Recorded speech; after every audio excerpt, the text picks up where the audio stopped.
In today's video, we're going to compare two cartridges. The old tried and true 22 long rifle against the 17 HMR. Now, admittedly, this is a comparison of apples and oranges because they're two completely different things, but if you're in the market for a small caliber rifle, maybe this will be of some interest to you. We're going to compare them ballistically for accuracy, then we're going to talk a little bit about the pros and cons of both. So I tend to get a little long-winded on these things. Let's get going. The first thing we're going to do is compare them in terms of point-blank range. Hollywood would have you believe that point-blank range is just so close that you can't possibly miss. You know, just point the gun and shoot and not even aim it. Well, that's not exactly what it is.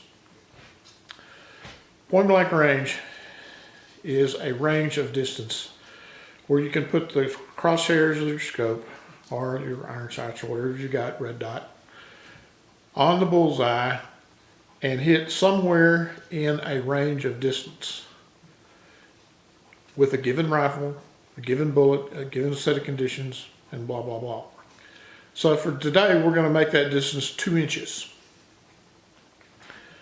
That's about the size of an egg or a squirrel's head or a rabbit's head. You got an inch either way that you could make an area and still hit it at some range. Well, what is that range?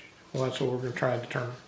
Now, I used a iSnipe ballistic calculator to put all this stuff in, and admittedly, I may have entered something in there wrong, but we'll see when we do the real ballistic test. So let's go to the chart and look at what we came up with. Okay, here is our point blank range, 2 inches, an inch on either side of the bullseye. So what we're trying to determine is at what ranges can we hit somewhere in between these two red lines without having to adjust our scope any. In other words, just put it on the center of the orange dot here and pull the trigger and it should hit somewhere between these two red lines. I've got it going from 20, 40, 60, 80 on out to 140 yards. So let's talk about the little 22 first. At 20 yards, it's going to hit a little bit high, if I did this right. Yards, we're still in the zone here, almost out the top end at 40 yards because the bullet, it's kind of like throwing a basketball. It goes straight for a good ways, but then all of a sudden it starts to dive down, so you've got to aim over it. At 60 yards, actually 62 yards, we're dead on, according to the calculator. So that would be a good 0 for your gun, 60 yards. And then at about 71 or 2 yards, the bullet starts dropping and it reaches the bottom of our point blank range. So anywhere from 0 to 62 yards, all we've got to do is aim at the center of the dot and we'll hit somewhere in between these two red lines. Now, the 22 has often been regarded as a good 50-yard gun. Most of them are sighted in at about 50 or 60 yards. And that's the reason, because when the bullet gets to 60 yards, it starts taking a downward dive. At about 72 yards, it's beyond our point blank ranges. Another drawback to the old tried and true 22 is its speed. Now, this is a subsonic round around 950, 1,000 feet per second, I think. The speed is a detrimental factor is because that's really close to Mach 1.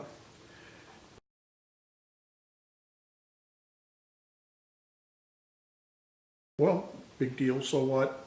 Make it go hypersonic and go over Mach 1. Well, it can only do that for so long and then it's got to go back through the Mach 1 window.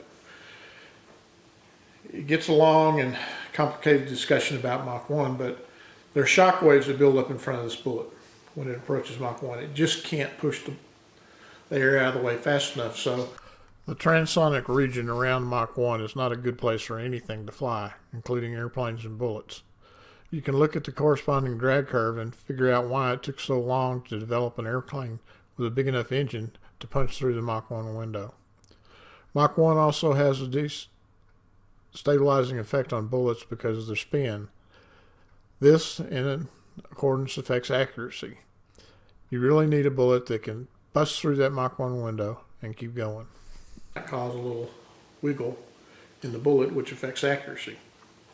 So you've either got to have enough power to blast through that Mach 1 window and stay there for a length of time, or you've got to stay below it the whole time. So that's kind of the idea behind this, is it just stays below it. That's why it's got this steep drop-off curve in it, because it starts slowing down, it slows down real fast. Now there are 22 shells that are faster and can blast through that Mach 1 window. The CCI Stingers are a good example, and they're probably good out to maybe 100 yards. But again, once they go through that Mach window, they go through it really fast, but when they transition back through it going the opposite direction, then there may be a little instability. And that's why the 22 is regarded as 50, 75 yard round, because it just doesn't have the speed to get beyond Mach 1 and stay there for any length of time. 17, however, on the other hand, does. So I would suspect, with this being a subsonic round, that accuracy is not going to be that bad as long as you have curve or ballistic software or some way you can adjust your scope. But for all practical purposes, out in the field hunting, you don't have cell phones and calculators and things like that, so it's better to stay within your point blank range window there. All right, now let's look at the 17 HMR. Out to about 145 yards, it stays within our 2-inch window.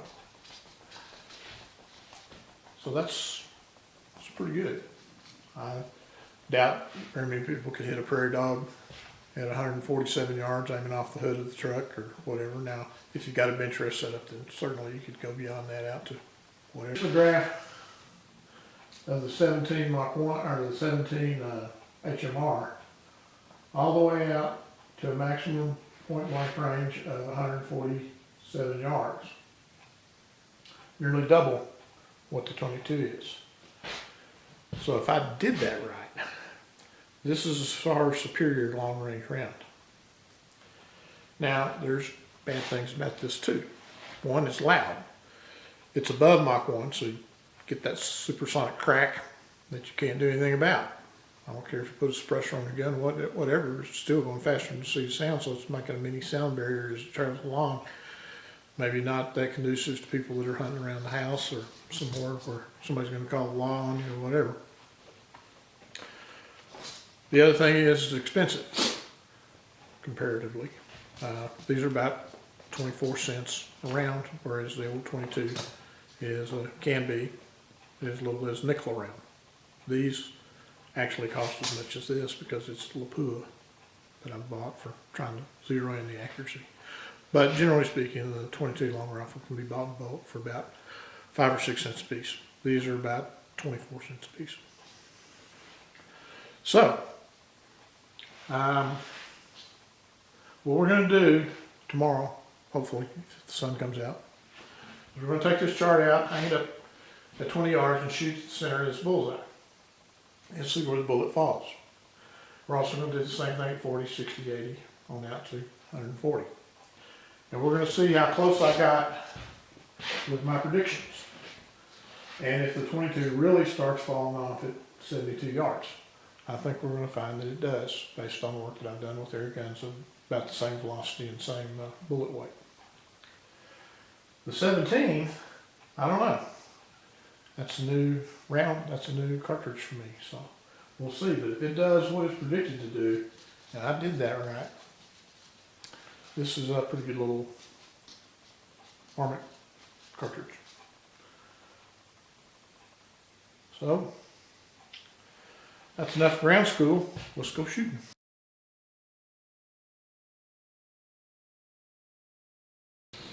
Well, I was so excited to go to the range. I loaded up the range truck last night with all the guns and bullets, so let's go.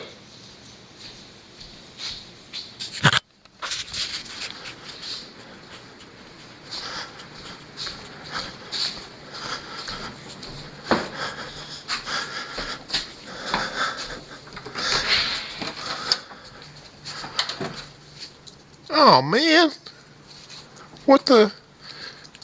It's October in Arizona. Oh crap. Well, it's day 2. It's still cloudy and cold outside. Maybe this afternoon or tomorrow morning, but I promise you we're going to go to the range. You may be wondering about this.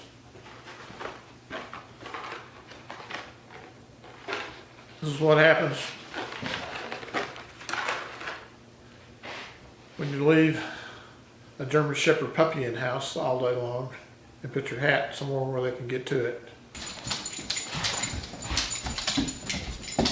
You know what you did. You know. Yeah. So this is pretty much ruined.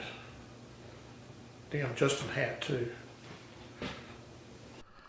Okay, we finally made it out to the range, but unfortunately the wind came up. You can see that little trailer in the background blowing around, and the camera couldn't filter that out. I have yet to find a foam deal to go over the camera that'll filter all that out. But anyway, what I'm explaining is that before we can test our ballistic chart, we have to set up a 0 for each one of the rifles. And that's going to be the point where that ballistic line crosses the bullseye. For the 22, it came in at about 64 yards, 62, 64 yards, I believe. And for the 17 HMR, it came in at 127 yards. So that's the... All right, 62 yards.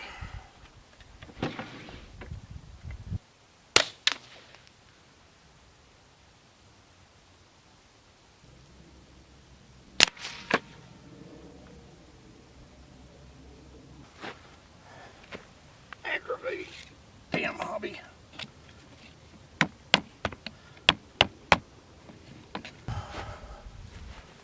Well, we got 2 bullseyes anyway, so we'll call that good for the 22. 62 yards. You probably heard the ricochets. They went safely off into the forest, no problem there, but the 22 does have a reputation for ricochet. We're going to use a completely different kind of rifle. This is a CZ 455, I believe. Have to look.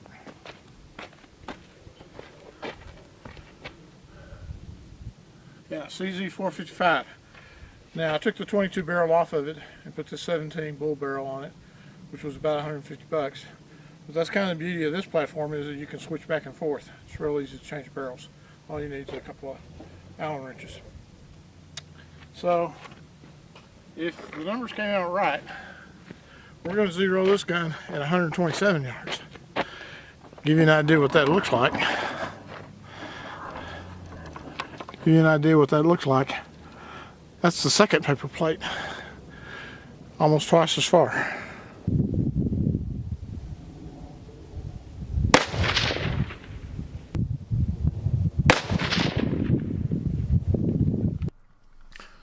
Okay, here again the wind came up, and all here's a bunch of warbling in the background. But since Larry showed up, I let him make things go a little faster. He shot the 22 long rifle, and I shot the 17. And that could be the reason behind some of the results being slewed a little one way or the other, is because Larry may look through the scope a little bit differently than I do, and I'm the one that zeroed the gun. But anyway, it came out close enough to make our test valid, I think.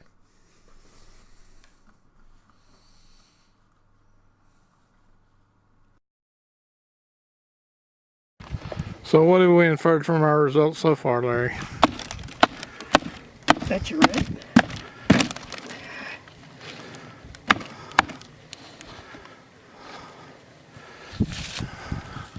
So far, it looks Well, like sort of right.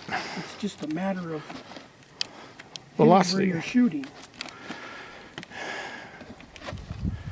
So what did we infer from our experiment? 22s drop off pretty quick. Past 75 yards, and that 17 HMR stays flat all the way through. Okay guys, well, we're back from the range. It's time to go over our results real quickly. I apologize. The area here between 0 and 40 yards, the white dog strikes again. But it came out pretty good for the rest of it, so we'll get right on it.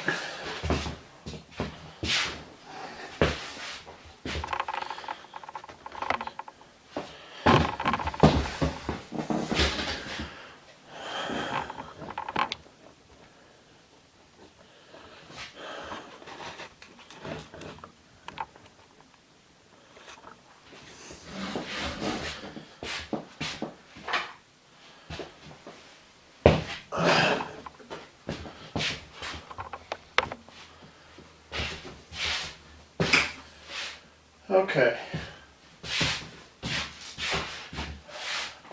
Remember, here's our 2-inch window that we were trying to hit within and find out a maximum range that we could hit that. And from 0 to 60 yards, both guns did a pretty good job of staying within the range. Now, I think I had the 17 mag zeroed a little bit too high because it hit high here at 40 and 60. But generally speaking, it did pretty good. Now, when we predicted that the 22 was going to start losing steam about 72 yards.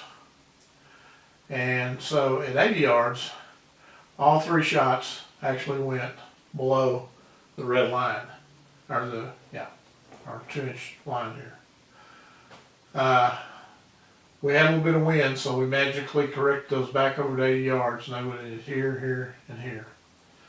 So the 22 starts running out of steam about 70 yards, like we predicted. Again, here's the 17 holes right on the bullseye, and I was a little disappointed in the accuracy of the 17.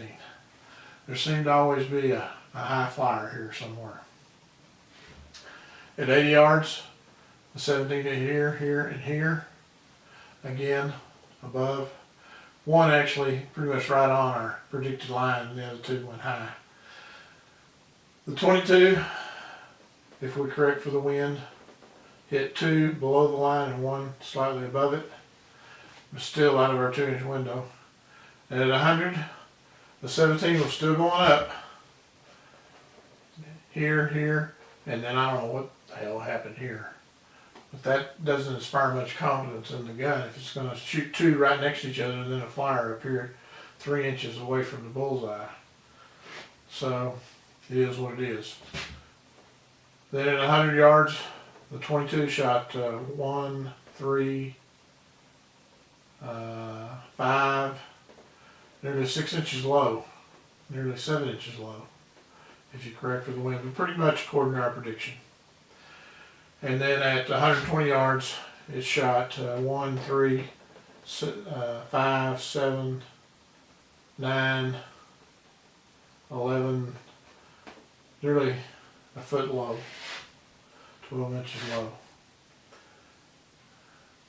At 140 yards, it didn't even hit the paper. It went way off here somewhere.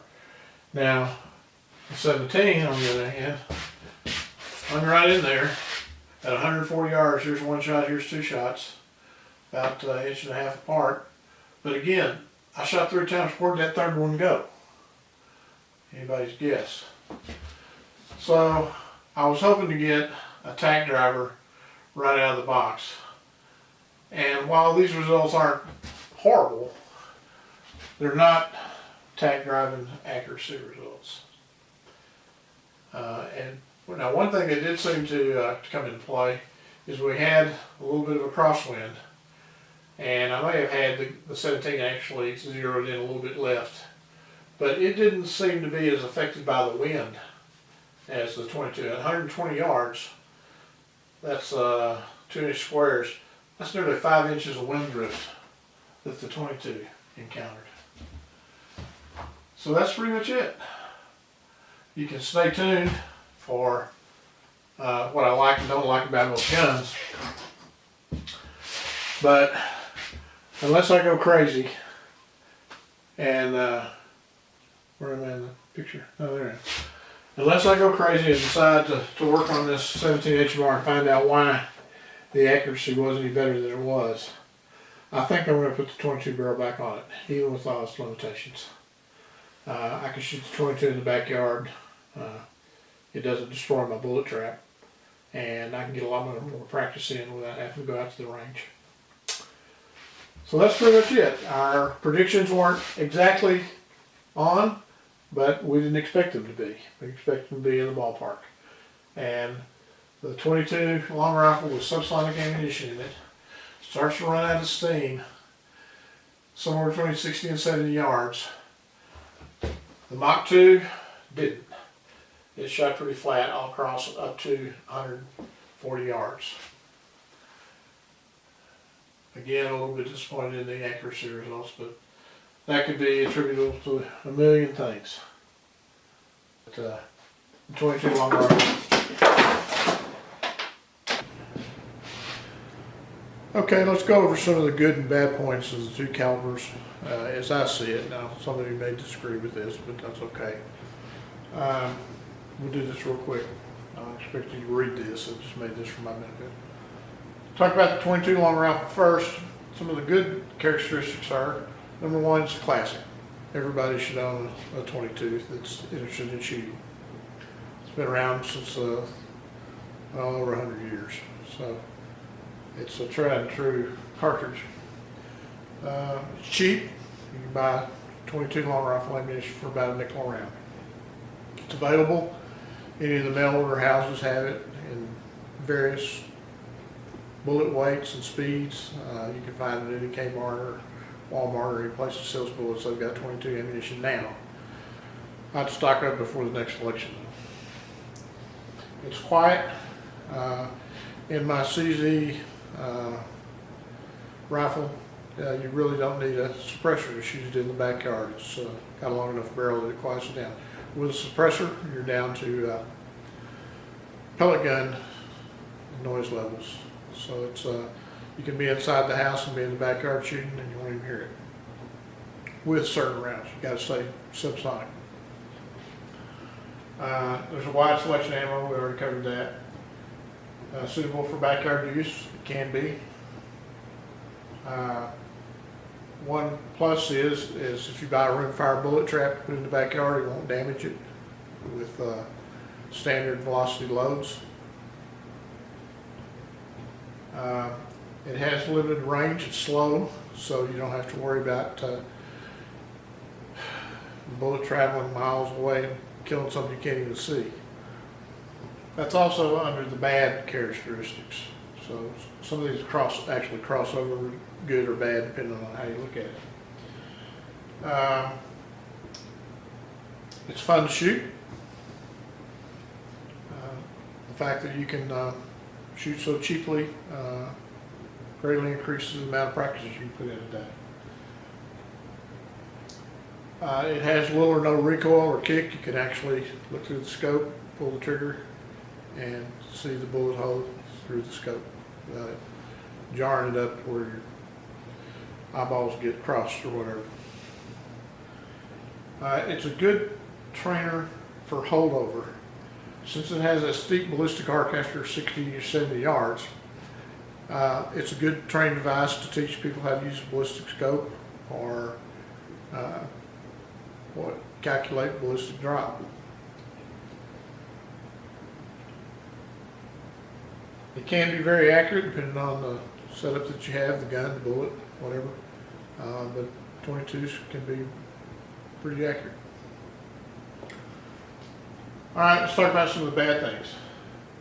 The number one has to be is preponderance for ricochet. That round nose bullet hits a rock or anything, it's going to go zinging off. I can tell when we go prairie dog hunting if somebody's using a 22 long rifle because you'll hear that bullet go pew, and that's not necessarily good. It may go somewhere you don't want it to go. The 22 long rifle's been known as a penetrator. It'll go through a pine board and keep on going. That may not be beneficial depending on what you're doing. Shoot a rabbit, bullet goes all the way through the rabbit, hits the rock, ricochets, and busts somebody's window out down the road. It has limited effective range, as we've talked about. Now you can stretch it out by increasing the velocity, by holding the ballistic holdover up, but for all practical purposes, it's about a 50 to 75 yard round. Maybe you can stretch that out to 100 if you want with stingers or whatever, but for all practical purposes, it's about 75 yards is the distance that you can shoot it without making adjustments to your sights and still hitting in the ballpark. It has a ballistic arc like an animal. Again, after 65, 70 yards, it starts going downhill fast. So if you're shooting at a tin can at 60 yards and hitting it, put it out to 100 yards, make it 100. But again, that's a good training device for teaching people how to hold over. So that's really all the bad things, good and bad, of the 22. Let's talk about the 17 HMR. It's got more effective range because it is faster. It's going to shoot flatter.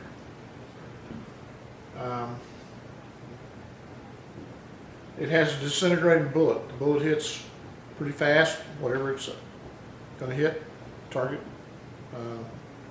rabbit, squirrel, whatever, and it kind of self-destructs. So there's little chance of ricochet with a bullet like that. I like that because I hunt in areas where we have prairie dog fields with roads on both sides of the prairie dog field. And if you get a ricocheting bullet go across that road and hit somebody's window, then you're in deep yogurt. It's a relatively flat shooter due to the speed. Probably stretch this thing out to 200 yards, maybe even more if you want. It's fun to shoot as well. We'll get around that. Light recoil, same as the 22. You can pull the trigger and watch the hole appear in the target without taking your eyes off the scope. It's accurate. We'll see. I'm actually making this before we do the range work because it's cold outside and I've got time to do it, so I might as well do it. But I've got a feeling it's going to be pretty accurate. Sub MOA at least. The bad things are it's loud. It's really not suppressible. Now, I say that. You can suppress the muzzle blast or the sound of the powder burning down to an acceptable level, but this bullet comes out of that barrel at 2,550 feet per second. So it's going to break the sound barrier, and you can tell it. If you play around with the 22 shells, you can tell if somebody's shooting subsonic ammo or supersonic ammo simply by the sound. And the 17 is going to be louder. So for that reason, it's not really suitable for backyard use. Plus the fact that the bullet's going to travel farther over a period of time, so it's going to get on out there. Unless you got a big backyard, I wouldn't really recommend it. Another thing with that extreme speed, well, not extreme speed, but moderate speed, let's say, is if you've got a 22 rimfire bullet trap that you're using to stop the bullets for your target practice, the 17 is going to eat it up. I've got one back there and I shot at it about 10 times, and one of the bullets hit on top of another bullet and it actually poked a hole through that armor plate of steel. So it's destructive. Yeah, be careful shooting steel targets with it. Now, some steel targets may be thick enough that, you know, like a man-sized target, they may take it, but to test it out on something first before you try that, because it could damage your steel target. Another bad thing is more range. Well, that's also on the good side, depending on what you want. Up here on top of the mountain, with houses down below me down there, I don't shoot the 17 up here after I damage my bullet trap, because it could go a ways and poke out somebody's window, or even worse. The 17 HMR is relatively expensive compared to the 22. I think I looked it up on Midway USA, and the 22 goes for 5 to 6 cents a round in bulk, and the HMR is about 24 cents a round. You probably find it cheaper than that, but at least double what a normal 22 is. So you can practice more with the 22, up to twice, 4 times as much than you can with the 17 HMR on a given budget. The last thing that I put down is ammo selection is limited. This is a tiny little bullet. In some cases, 15, 17 grains. And I think they offer a 15, a 17, and a 20 grain bullet. Well, that's not really what I would call a large bullet selection, but the stuff that they do have seems to be pretty accurate, and it does the job. So that could be a plus and a minus. It could be a plus from the fact that you don't have to try 100 different kinds of ammunition to find one that's accurate. It could be a minus if you wanted, say, a heavier bullet or something different. The 22, there's so many bullets and configurations of that you may have trouble finding one that shoots well out of your gun. So that's it for the pros and cons of both. I'm sure some of the expert shooters out there that have a lot more experience than I do will have things to add or argue about this list. But keep in mind that this is amateur work, one-man show. I don't have a cameraman. I don't have a script except this. And so I'm just trying to help those getting started with shooting to give them a little information. Some of it may be bad information, but it's not that far off. It's perhaps more than you knew to begin with anyway. So that covers the good. Okay, guys. We're here in the reloading room, and it's just you and me talking, so let's talk a little bit about YouTube. I should have my head examined for bringing up any kind of caliber comparison. What about the 17 Mach 2? What about the 17 Fireball? What about the 17 Winchester Super Magnum? What about the 204 Ruger? What about the 22-250 and the 22-220 Swift? All excellent calibers, don't get me wrong. But that just simply wasn't within the scope of this video, which has gone too long already. And keep in mind that I'm not getting anything out of this. You didn't have to watch Stephen Gundry's commercial or skip it at the very beginning of the thing. I haven't asked you to like anything or subscribe to anything. I won't say I really don't care, because if you leave comments, then that lets me know what I can do in future videos to make them better. And one thing I'm already aware of is that I can make them a lot shorter. So, you know, if you want to subscribe to the channel, if you think it's educational, then by all means do so. But I'm not begging you to do it, and I'm not making any money off this. If you like the video, maybe that'll help other people determine whether or not they want to watch it. So, there you go. But, you know, if you want to get involved in a caliber argument with me, I'm really not going to pay much attention to it, because, again, this video wasn't within the scope of all the different varmint calibers out there. And there's probably people that think a 45-70 is the ultimate varmint cartridge. Well, that's fine. That's great. If that's what works for them, then good on you. This video was more tuned towards the beginner that may not have a 22 and is looking for a small caliber rifle, and looking at the 17 as a possible looking at the 17 as a possible alternate for that. Again, my take on it was I was a little bit disappointed in the accuracy results. That could be the gun, it could be the way I put the barrel on and get the screws torqued down good. There may be some interference with the stock, you know, who knows. I do know that I have several friends that have this caliber and they love it, the 17 HMR. But for my purposes, I'm going to take that barrel off and put the 22 back on it, just so I can shoot around the house here. And that's it. It's time for me to do a disappearing act.